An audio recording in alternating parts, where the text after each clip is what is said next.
হৃদয় যেখানে ছুঁয়েছে, জীবন যেখানে চলছে আমার বিদ্যালয়। ২১শে ফেব্রুয়ারির মহান ভাষা শহীদ দিবসে গভীর শ্রদ্ধা ও ভালোবাসায় সিক্ত কক্সবাজার কেন্দ্রীয় শহীদ মিনার।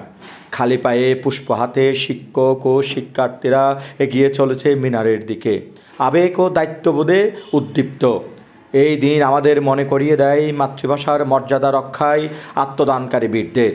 তাদের ত্যাগের প্রতি সম্মান জানিয়ে আমরা অঙ্গীকারবদ্ধ হই ভাষা ও সংস্কৃতির সুরক্ষায়।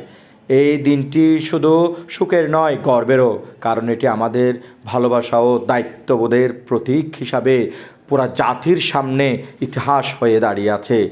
আমার ভাইয়ের রক্তে রাঙানো ২১শে ফেব্রুয়ারি আমি কি ভুলিতে পারি? কখনোই পারি না। এবং হৃদয়ে আমৃত্য এই বিষয়টি ধারণ করেই আমরা বেঁচে থাকব। এগিয়ে যাবে বাংলাদেশ, এগিয়ে যাবে আমাদের ইতিহাসের থেকে নেওয়া শিক্ষায় উদ্দীপ্ত এই সমাজ, এই শিক্ষার্থী।